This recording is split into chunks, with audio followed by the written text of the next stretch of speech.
flambée des pandémies comme Ebola, les sida, les Covid, etc., etc. Très mauvais niveau de vie des citoyens dans un pays naturellement doté de beaucoup de ressources naturelles, c'est tout à fait surprenant. La RDC est prêtée et maintenant déterminée à tourner une nouvelle page. Les Congolais, de près et de loin, doivent prendre la direction de ce nouveau voyage. C'est un tout nouveau commencement.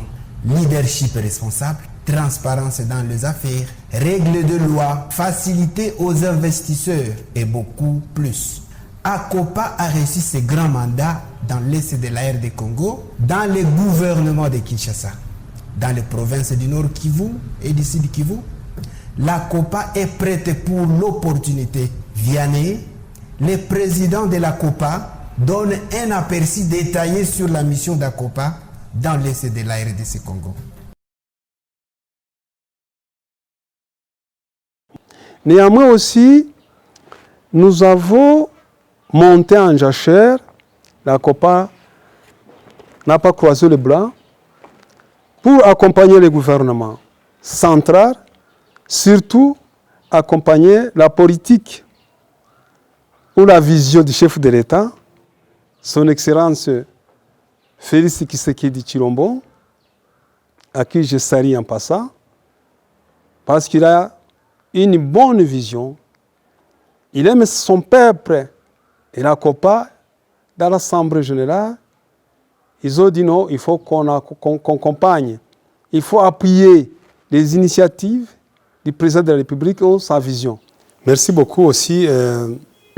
Comme j'ai toujours dit, la COPA dans sa politique d'accompagner le gouvernement national ainsi que le gouvernement provincial dans le cadre de la centralisation. La COPA est allée à Kinshasa pour chercher d'accompagner le gouvernement national. On nous a octroyé la personnalité juridique le 28 janvier 2021. Aujourd'hui, nous sommes enregistrés au ministère national de la justice. Nous avons ce qu'on appelle la personnalité juridique. C'était juste pour couvrir le territoire national, pour accompagner le gouvernement national dans tous les coins de la République. Parce qu'il y a beaucoup de problèmes en RDC, un pays qui vient de sortir dans la guerre, surtout à l'ouest. À l'est, il y a encore la guerre. Nous sommes dit il faut qu'on aille partout en RDC. À part ça, la COPA aussi a une chance d'avoir un contrat de partenariat avec le ministère du Développement rural. C'est juste d'ici là, 2021, on nous a donné le mandat d'entrer en contact avec les bailleurs de fonds pour sensibiliser, pour orienter, faciliter les bailleurs de fonds de venir investir en RDC. C'est-à-dire, comme il y a un problème de manque de confiance extérieure, notre vision ou notre mandat, c'est accompagner la vision du chef de l'État, mais aussi vendre l'image extérieure de la RDC. Donc nous avons une mission qui n'est pas facile de vendre l'image extérieure de la RDC, comme aujourd'hui nous avons un bon leader, un leadership au sommet de l'État, son Excellence Monsieur le Président de la République.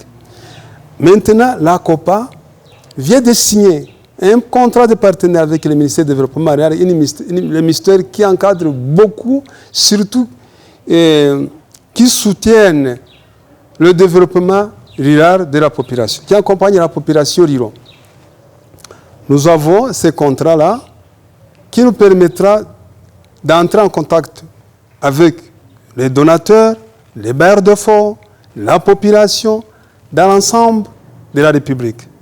C'était une victoire aussi de la COPA et nous sommes en train aussi de parler avec plusieurs organisations non gouvernementales ou les organisations extérieures bientôt qui viendra collaborer avec la COPA. À part ça, la COPA est le partenaire du ministère de la Santé. Il y a un problème aussi de la santé de notre pays, un pays qui a connu beaucoup de problèmes. Et nous sommes allés voir le ministre de la Santé. Le contrat est déjà signé dans le cadre de la mise en œuvre de la construction des hôpitaux de 3e référence en RDC. On nous a donné l'autorisation, les contrats, de construire les hôpitaux, bien sûr avec des partenaires. Nous voulons amener, orienter, faciliter des investisseurs qui viendront pour construire des hôpitaux de 3e référence en RDC.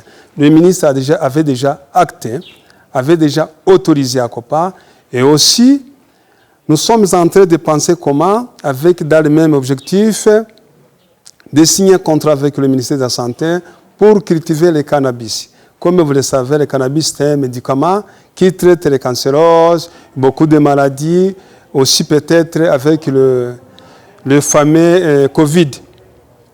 Nous sommes en train d'y passer, aussi construire des laboratoires, des dépôts pharmaceutiques et autres. À part ça aussi, nous sommes des partenaires du ministère, de la coordination de la société civile à la République démocratique du Congo. Et donc, nous sommes dans plusieurs domaines. Nous accompagnons le gouvernement central pour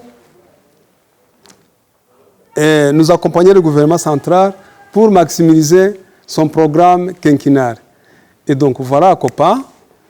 Nous sommes là. Nous sommes en collaboration avec le gouvernement central.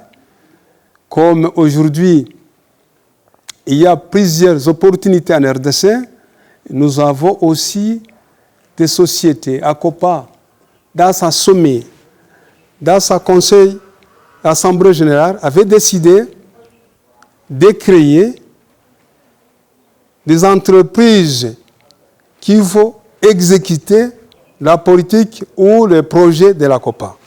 Là, je parle Yasagri, Société commerciale agro-industrielle internationale, qui interviennent dans le commerce, transformation et agro-business. C'est ça la politique de l'ACOPA. Parce que l'ACOPA chapeaute le territoire national, mais pour la mise en œuvre, il vient de créer des sociétés de droit congolais qui vont accompagner l'ACOPA dans la mise en œuvre de ses objectifs. À part Sagri, il y a aussi le Delta Two Construction. C'est une entreprise qui va accompagner ACOPA dans le cadre de la construction, donc c'est-à-dire les travaux, fournitures et services. Comme vous le savez, les infrastructures en RDC sont vraiment chaotiques. Et nous voudrons aussi accompagner la politique gouvernementale dans le cadre de la réhabilitation des infrastructures socio-économiques, la réhabilitation des routes, des aires agricoles, la construction des casernes, la construction des marchés, la construction des centres hydroélectriques et autres. C'est DERTATOU qui vont accompagner l'ACOPA à mettre ces œuvres de l'ACOPA. Donc, ce sont des entreprises de l'ACOPA. L'Assemblée générale avait donné le mandat au conseil d'administration d'ACOPA de créer ces entreprises de droit congolais qui vont bien sûr accompagner la politique ou mettre en œuvre les objectifs de l'ACOPA. À part aussi, il y a aussi le Mining Investment Limited.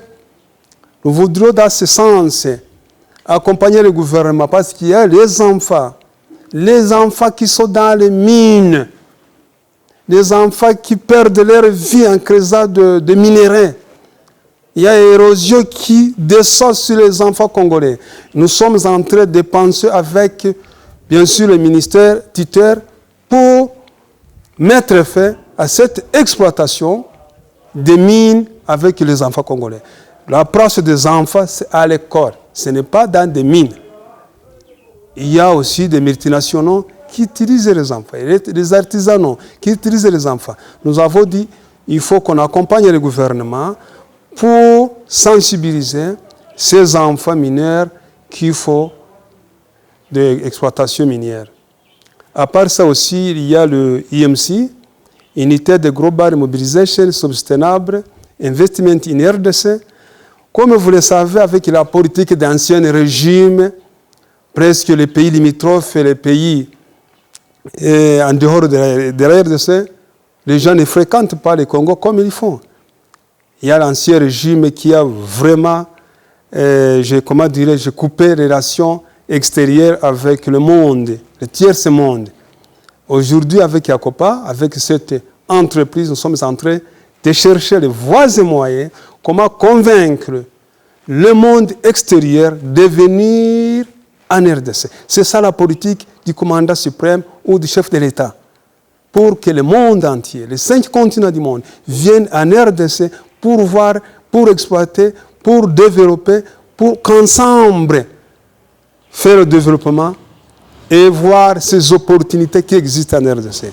Donc notre mandat aussi est parmi les mandats de convaincre les investisseurs de venir en RDC, les faciliter, les orienter, aussi les faire les enregistrer leurs sociétés dans les guichets uniques, dans les guichets des entreprises en RDC. Voilà, notre mandat est vaste, mais avec Dieu, nous vaincrons. Merci beaucoup.